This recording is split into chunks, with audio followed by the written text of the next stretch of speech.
Hello friends, welcome again on my channel education tutorials. दोस्तों, जैसा कि आप लोग जानते हैं कि हम लोग पर्यावरण की वीडियो सीरीज में पर्यावरण सीख रहे हैं। इसी सीरीज का दूसरा पार्ट यूनिट 2 आज हम लोग सीखेंगे, जिसका नाम है परितंत्र एवं खाद्य श्रृंखला। परितंत्र एवं खाद्य श्रृंखला ये आपके एग्जाम में आएगा। यूपीटीईटी, सीटेट, प्राइमरी, जूनियर, सारी चीजों को मैंने कवर करते हुए ये वीडियोस आपके लिए तैयार किया है। ठीक है, वीडियो शुरू करने से पहले मेरा एक टेलीग्राम चैनल है जिसका नाम है एजुकेशन ट्यूटोरियल्स। एजुकेशन ट्यूटोरियल्स आप लोग इसको ज्वाइन कर लीजिएगा, ताकि जब मैं वीडियोस डालूंगा तो उसकी एडवांस आपको नोटिफिकेशन मिल जाएगी। ठीक है, चलिए देर न करते हुए वीडियोस को शुरू करते हैं और स्टडी करते हैं। देखिए, पहला पॉइंट है उत्पादक। उत्पादक क्या होता है? उत्पादक माने वो जो उत्पादन करे। यहां पर आप लोग जो पर्यावरण सीख रहे हैं, इसमें उत्पादक किनको कहा जाता है? उत्पादक हरे पेड़ पौधों को कहा जाता है। जो पेड़ पौधे हरे भरे दिखते रहते हैं, उनको हम प्राथमिक उत्पादक कहते हैं। ठीक है, सभी प्राणियों को भोजन उपलब्ध कराने वाले पेड़ पौधों को हम क्या कहते हैं? उत्पादक कहते हैं। ठीक है, प्राथमिक उपभोक्ता क्या होता है? प्राथमिक उपभोक्ता वो होते हैं जो कि इनसे मतलब उत्पादक से भोजन ग्रहण करते हैं। जैसे आपका गाय है, बकरी, ठीक है, गाय भूसा खाती है, तो ये आपका प्राथमिक उपभोक्ता हो गई। बकरी भी इस तरीके से हो गई, ठीक है, खरगोश भी इसी तरीके से हो गया। तो ये आपके एग्जाम में क्वेश्चन इस तरीके से आता है कि प्राथमिक उपभोक्ता इसमें से कौन है, तो आप ऑप्शन दे करके टिक कर दीजिएगा। ठीक, चलिए आगे आ जाइए। आगे है आपका द्वितीय उपभोक्ता। द्वितीय उपभोक्ता क्या होता है? द्वितीय उपभोक्ता वो होता है जो प्राथमिक उपभोक्ताओं से अपना भोजन ग्रहण करते हैं। प्राथमिक उपभोक्ता ना, जैसे मांसाहारी में आपका मछली, मेंढक, ये सब जो है आपके भोजन ग्रहण करने वाले इंक्लूड किए जाएंगे। मांसाहारी जो जीव होते हैं, ठीक है, मछली है, मेंढक इत्यादि को शामिल किया जाता है। चलिए, तीसरे नंबर पे है आपका तृतीय उपभोक्ता। तृतीय उपभोक्ता क्या होते हैं? तृतीय उपभोक्ता वो होते हैं जो प्राथमिक और द्वितीय दोनों से अपना भोजन ग्रहण करते हैं। प्राथमिक से भी और द्वितीय से भी अपना भोजन ग्रहण करते हैं। ठीक है, अपना आहार बनाते हैं, उपभोक्ताओं को अपना आहार बनाते हैं। देखिए, इसमें जैसे आपका सांप, जैसे मान लीजिए सांप है। सांप कैसे तृतीय प्रकार का उपभोक्ता है, इसको इधर देखिए, मैंने एक उदाहरण लिया, उसे समझा दे रहे हैं आपको। देखिए, जैसे सांप जो होता है वो मेंढक जो होता है उसको भी खाएगा, और साथ में टिड्डा भी खा सकता है ना, टिड्डा भी खा सकता है वो। तो तृतीय उपभोक्ता ये द्वितीयक और प्राथमिक दोनों से अपना भोजन प्राप्त किया। इस तरीके से तृतीयक उपभोक्ता जो होते हैं वो प्राथमिक और द्वितीय दोनों से अपना भोजन ग्रहण करते हैं। प्राथमिक उपभोक्ता क्या होता है? जो उत्पादक से अपना, द्वितीयक उपभोक्ता में मांसाहारी हो गए, तृतीयक उपभोक्ता में जो प्राथमिक और द्वितीय दोनों से अपना भोजन ग्रहण करेंगे। ठीक है, और नेक्स्ट पे है आपका सर्वाहारी उपभोक्ता। सर्वाहारी जो होते हैं वो किसी भी पोषण स्तर में सर्वोच्च पर होते हैं। ठीक है, सर्वाहारी में सबसे पहले तो मनुष्य माना जाता है। मनुष्य सर्वाहारी होता है। क्यों? क्योंकि वो साग सब्जी भी खा लेता है और मांस मछली भी खाता है, यानी दोनों तरीके से अपना भोजन ग्रहण करता है, इसीलिए उसको ओमनिवोरस कहा जाता है। देखो, इसमें मनुष्य और कुत्ता, इनको इंक्लूड किया गया है। ठीक है, सबसे इंपॉर्टेंट तो मनुष्य है। और ये जान लो, ये खाद्य श्रृंखला में एग्जाम में क्वेश्चन आया हुआ है, खाद्य श्रृंखला में कौन सबसे सर्वोच्च पर होता है पोषण स्तर में? तो जो सर्वाहारी होता है ना, जब आप देखेंगे, पढ़ेंगे, वहां पे जो सर्वाहारी रहेगा वहां पे आप टिक करेंगे। ये सबसे पोषण स्तर में उच्चतम पे होते हैं। क्यों? क्योंकि ये दोनों से भोजन ग्रहण कर लेते हैं। ठीक है, आइए आगे देखते हैं। आगे है आपका, क्योंकि परितंत्र के बारे में आप पढ़ रहे हैं, विश्व का सबसे विशाल परितंत्र कौन सा हो सकता है? बताइए। विश्व का सबसे विशाल परितंत्र समुद्र, सागर जो है। क्योंकि 71% क्षेत्र पर वो फैला हुआ है आपका, तो ये सबसे विशाल परितंत्र है। अगले उस तरह आ जाइए। पारिस्थितिकी तंत्र में उच्चतम पोषण, मैंने बताया उच्चतम पोषण जो है वो सर्वाहारी को रहता है। ये आपके एग्जाम के पॉइंट ऑफ व्यू से बहुत ही इंपॉर्टेंट है, इसको आप लिख लीजिएगा, तो वहां पे इंपॉर्टेंट जरूर लिख लीजिएगा, ठीक है। सबसे अस्थाई परितंत्र, सबसे विशाल परितंत्र भी कौन सा है? समुद्र है। सबसे अस्थाई परितंत्र भी कौन सा है? अस्थाई परितंत्र भी आपका समुद्र ही माना जाता है। कौन सा है? समुद्र। इसको आप याद कर लीजिए, ठीक है। दो भिन्न समुदायों के बीच जो संक्रमित क्षेत्र होता है उसको, उसके लिए एक शब्द होता है, उसका नाम है इकोटोन। क्या है? इकोटोन। इसको आप कॉपी में नोट कर लीजिएगा, इकोटोन। ये एग्जाम में आया हुआ है, यूपीपीएससी में भी आया हुआ है, आपके वहां भी आया हुआ है, यूपी ट्रिपल एससी में भी आया हुआ है। ये क्वेश्चन बहुत ही इंपॉर्टेंट है आपके एग्जाम के पॉइंट ऑफ व्यू से, क्योंकि ये ना देखिए अलग ही तरीके का क्वेश्चन है। दो भिन्न समुदाय के बीच संक्रमित क्षेत्र क्या कहलाता है? इकोटोन। याद कर लीजिएगा। आगे आ जाइए।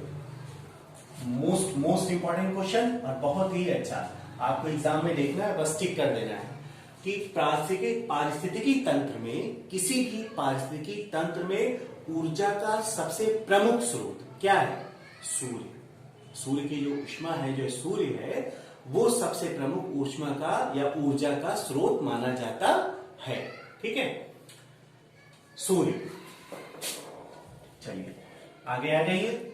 आगे आपका एक घास परितंत्र ना, जैसे घास परितंत्र है, तालाब का अपना परितंत्र है और वृक्ष का स्थलीय अपना परितंत्र है, वैसे घास के परितंत्र में देखिए मैंने एक आपको श्रृंखला समझाया हुआ है, अभी मैंने पिछले भी समझाया था। सबसे पहले घास क्या है? उत्पादक है ना। जैसे मैंने बताया था ना, यहाँ पे उत्पादक क्या होता है? हरे भरे पेड़ पौधे, वो उत्पादक होते हैं। प्राथमिक उपभोक्ता टिड्डा, ठीक है, जो कि प्राथमिक उपभोक्ता माना जाता है। प्राथमिक उपभोक्ता उसको कहा जाएगा क्योंकि वो घास खाएगा। फिर द्वितीयक क्या हो जाएगा?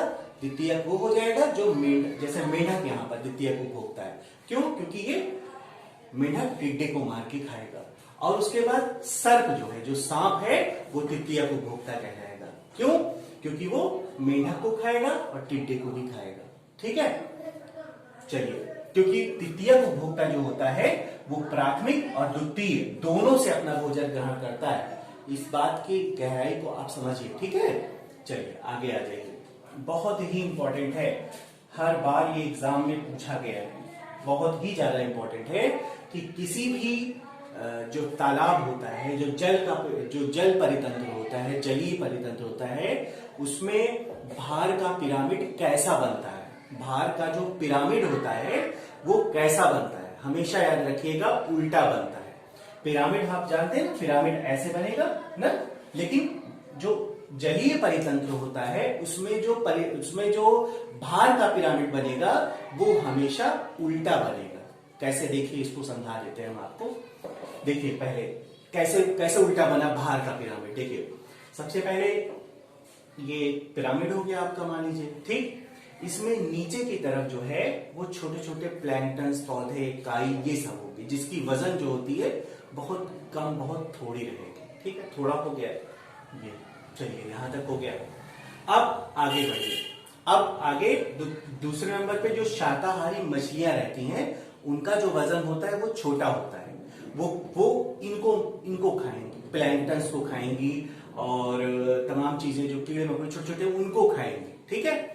तो इनका वजन थोड़ा बढ़ा, मतलब जो आपकी घास फूस थी, काई थी, उससे वजन ज्यादा रहेगा, ठीक है। ये इनको खाएंगे।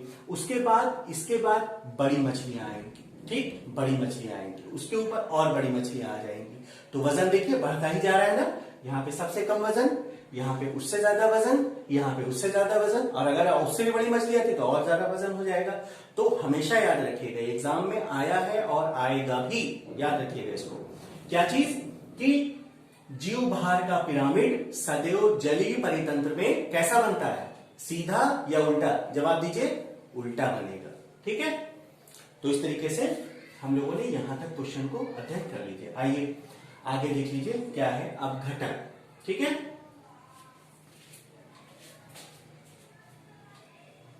हाँ देखिए ये है आपका पॉइंट अपघटक। अपघटक क्या होता है?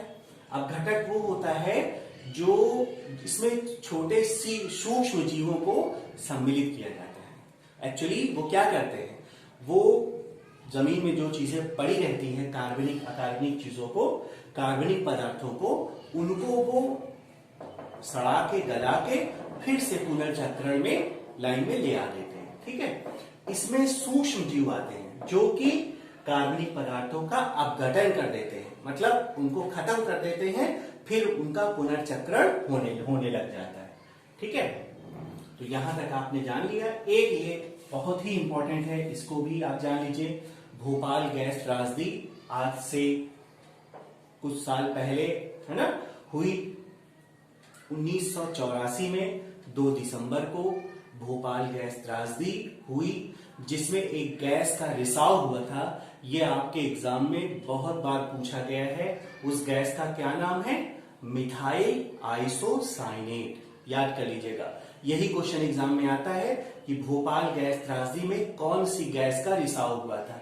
4-5 ऑप्शन दे देंगे, उसमें जो ऑप्शन में रहेगा मिथाइल आइसोसाइनेट, वो आपका ऑप्शन करेक्ट माना जाएगा। ठीक है, आगे आ जाइए। ये बहुत इंपॉर्टेंट क्वेश्चन, बहुत ही इंपॉर्टेंट क्वेश्चन जो मैंने आपको बताया। आगे भी ये सब इसी चैप्टर से रिलेट कर रहा है, परितंत्र से, है ना।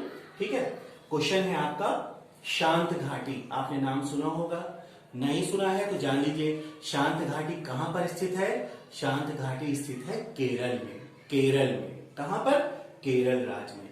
और ये जानते हैं ये जैव विविधता का भारत का सबसे संपन्न क्षेत्र है। जैव विविधता का सबसे संपन्न क्षेत्र है। और ये कहां पर स्थित है? पश्चिमी घाट जो है आपका वहां पर स्थित है। देखिए जैसे एक भारत का नक्शा बना लेते हैं, जो ये नीचे का एरिया है, यहीं पर आपका केरल, यहीं पर तमिलनाडु इधर, तो यहीं पर जो पश्चिमी घाट का क्षेत्र है ना, यहाँ पे भारत की सर्वाधिक जैव विविधता वाला क्षेत्र कौन सा है? शांत घाटी। कहां पर है? केरल में। ठीक है, ये पश्चिमी घाट क्षेत्र में स्थित है। जैव विविधता से परिपूर्ण है। जैव विविधता क्या होती है? जहां पर मतलब क्या होता है कि अलग अलग तरीके के जीव, छोटे बड़े पेड़ पौधे, हर एक चीज पाई जाती है। ठीक है, इसके बारे में थोड़ा सा और मैं बता दे रहा हूं। जैव विविधता जो संपन्न क्षेत्र होता है, वो ऐसा क्षेत्र होता है जो कि निम्न अक्षांश में होता है, मतलब घाटियों वगैरह में जैव विविधता सर्वाधिक होती है। उच्च अक्षांश वाले क्षेत्रों में जैव विविधता उतनी नहीं पाई जाती, कम पाई जाती है। घाटी वाले क्षेत्रों में जैव विविधता सर्वाधिक होती है। ठीक है, इसको आप लिखते हुए चलिएगा। आगे आ जाइए। ये आप लोगों ने देखा भी होगा, यूबीटीयूटी का पेपर दिया होगा, तो आप लोग जानते होंगे कि बायोडीजल पौधा कौन सा है? जेट्रोफा। ठीक है, क्या नाम है पौधे का? जेट्रोफा। ठीक है, इससे बायोडीजल वाला पौधा कहा जाता है। लास्ट में आ जाइए। मोस्ट इंपॉर्टेंट क्वेश्चन है, मोस्ट इंपॉर्टेंट, बहुत इंपॉर्टेंट। भारत में जैव विविधता का हॉट स्पॉट किसको कहा जाता है? भारत में जैव विविधता का हॉट स्पॉट मतलब जहां पे सबसे ज्यादा जैव विविधता पाई जाती है, कहां पर पाया जाता है? पश्चिमी घाट। अभी मैंने बताया नहीं, ये जो क्षेत्र है ये पश्चिमी घाट वाला क्षेत्र है। पश्चिम वाला जो क्षेत्र है, पश्चिमी घाट और पूर्वी हिमालय। कहां पर? पश्चिमी घाट और पूर्वी हिमालय। भारत का जैव विविधता का हॉट स्पॉट ये 2 क्षेत्र हैं, पश्चिमी घाट और हिमालय का पूर्वी क्षेत्र जो है, वहां पर सर्वाधिक जैव विविधता पाई जाती है। तो दोस्तों इस तरीके से ये मैंने 2 पार्ट आपके लिए पूरा कंप्लीट करा दिया। आइए आगे देखते हैं, क्वेश्चन को सॉल्व करते हैं।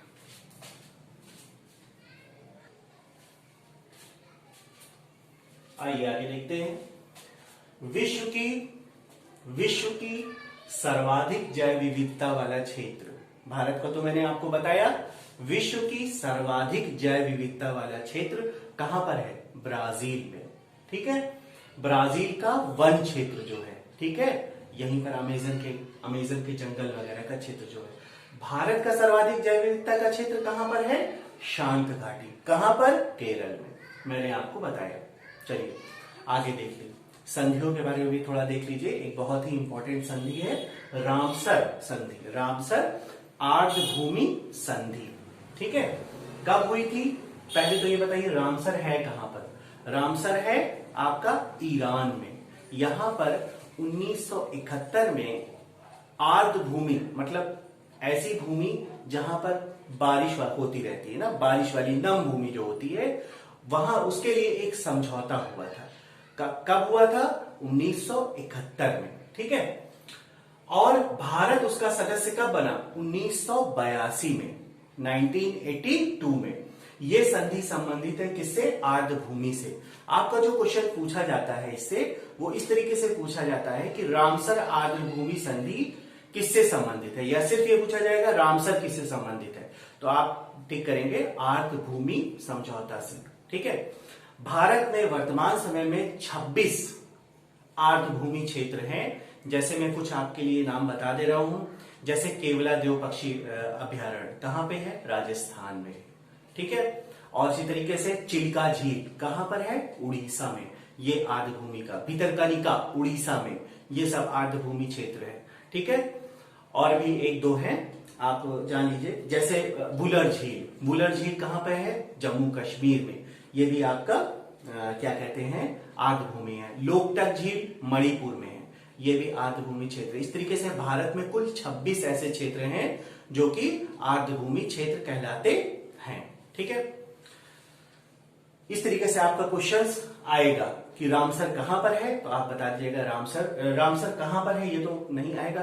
रामसर एक्चुअली किस चीज से रिलेट करता है, ये आपका आएगा। रामसर आर्द्रभूमि समझौता आर्द्रभूमि से रिलेट करता है। आगे आ जाइए, भारत का सर्वाधिक मैंग्रोव वन क्षेत्र आप जानते होंगे। सर्वाधिक मैंग्रोव वन क्षेत्र कहां पर है? पश्चिम बंगाल में। पश्चिम बंगाल पे। गुजरात का जो कच्छ का क्षेत्र है वो भी आपका, जो खंबात की खाड़ी है वो भी है, लेकिन सर्वाधिक बड़ा जो है वो आपका मैंग्रोव क्षेत्र पश्चिम बंगाल में है। और इसको क्या कहा जाता है जानते हैं? इसको सुनामी योद्धा भी कहा जाता है। ये भी इंपॉर्टेंट आपके एग्जाम के पॉइंट ऑफ व्यू से। इसको क्या कहा जाता है? सुनामी योद्धा। याद कर लीजिएगा। ठीक है, आगे आ जाइए। ये सब इसी चैप्टर से रिलेट कर रहा है। विश्व का पहला राष्ट्रीय उद्यान कहां पर है? Yellowstone national park, USA, United states of America में। भारत का पहला राष्ट्रीय पार्क कौन सा था? बताइए। बहुत बार मैंने आपको बताया, जिम कॉर्बेट नेशनल पार्क। कहां पर है? उत्तराखंड में। ठीक है, यहीं पर एक चीज याद आया आपको, बता दे रहा हूं। फूलों की घाटी कहां पर स्थित है? इसमें नहीं लिखा हुआ है। फूलों की घाटी भी कहां पर स्थित है? उत्तराखंड में। ये भी क्वेश्चन आपका एग्जाम में आया हुआ है। आगे आ जाइए, प्रदूषक संकेतक के रूप में जाने जाने वाला पौधा। बहुत इंपॉर्टेंट है, वेरी इंपॉर्टेंट। ये एग्जाम के पॉइंट ऑफ व्यू से भी बहुत ही इंपॉर्टेंट है। इसमें जितनी लाइंस मैंने लिखाया हुआ है, ये सारे की सारी लाइंस एग्जाम के पॉइंट ऑफ व्यू से ही इंपॉर्टेंट है। प्रदूषक संकेतक के रूप में जाने वाला पौधा लाइकेन है। कैसे जानते हैं? वो जगह जहां पर ज्यादा प्रदूषण होता है, ये लाइकेन जो होती है काई, ये नहीं निकलती है। ठीक है, तो अगर जहां पर ये निकल रही है तो ये जान लीजिए कि वहां पर प्रदूषण कम है। आगे आ जाइए, विश्व वन्यजीव कोष का मुख्यालय। बहुत इंपॉर्टेंट ना, इसी से रिलेट कर रहा है। विश्व वन्यजीव कोष, या तो ये लिखेंगे या तो ये लिख सकते हैं WWF ना, का मुख्यालय कहां पर है? Gland, Switzerland. ग्लैंड कहां पर है? स्विट्जरलैंड में। फिर से एक बार याद कर लीजिए, विश्व वन्यजीव कोष। ठीक है, मतलब आपका मुख्यालय कहां पर है? ग्लैंड कहां पर है? स्विट्जरलैंड में। जैव विविधता दिवस कब मनाया जाता है? 29 दिसंबर को। ये भी एग्जाम में आया हुआ है आपका, इसको भी याद कर लीजिएगा। जैव विविधता दिवस कब मनाया जाता है? 29 दिसंबर को। 29 दिसंबर जैव विविधता दिवस। सर्वाधिक, देखिए इसमें लास्ट है, सर्वाधिक जैव विविधता कहां पर पाई जाती है? ये भी क्वेश्चन आपका आया हुआ है और बहुत इंपॉर्टेंट है। उष्ण कटिबंध, ऐसा कटिबंध जो उष्ण कटिबंध है, मतलब आपका देखिए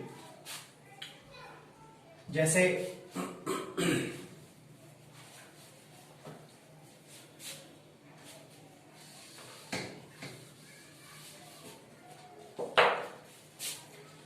मान लीजिए ग्लोब है, ठीक है, इसमें ये जो बीचों बीच काल्पनिक रेखा जाती है जिसका अक्षांश 0 डिग्री होता है, ठीक है, इसी को हम भूमध्य रेखा कहते हैं। इसके 23.5 डिग्री उत्तर में कौन सी रेखा हो जाती है? कर्क रेखा, ठीक, और 23.5 डिग्री दक्षिण में होता है, दक्षिण में वो होती है आपकी मकर रेखा। तो सूरज की जो सर्वाधिक ऊष्मा होती है ना, वो इन्हीं दोनों के बीच में होती है, हमेशा हमेशा, ऑलवेज, ठीक है। कभी सूरज यहां चमकेगा, कभी इधर, कभी इधर, कभी इधर, और भूमध्य रेखा में तो हमेशा ही बराबर चमकता रहता है। इसीलिए जो सर्वाधिक जैव विविधता होती है वो इसी रीजन से पाई जाती है, इन्हीं दोनों के रीजन पे। जैसे जैसे आप ऊपर बढ़ते जाएंगे वैसे वैसे जैव विविधता कम होती जाएगी, क्योंकि वहां पर ऊष्मा जो होती है वो कम होती जाती है, ठीक है। और इधर भी ऊपर भी जाएंगे तब भी यही होगा, नीचे भी आएंगे तब भी यही होगा। और इसके आसपास का जो क्षेत्र होगा, भूमध्य रेखा के आसपास का जो क्षेत्र ऊपर नीचे का, वहां पर सर्वाधिक जैव विविधता पाई जाती है। इसीलिए कहा जा रहा है सर्वाधिक जैव विविधता कहां पर पाई जाती है? उष्ण कटिबंध, यानी ये वाला हिस्सा, उष्ण कटिबंधीय वर्षा वन वाले क्षेत्र में पाई जाती है, ठीक है। उष्ण कटिबंधीय वर्षा वन, इसको याद कर लीजिएगा आप लोग। तो इस तरीके से आपकी दूसरी यूनिट में मैंने आज कवर करवा दिया, ठीक है।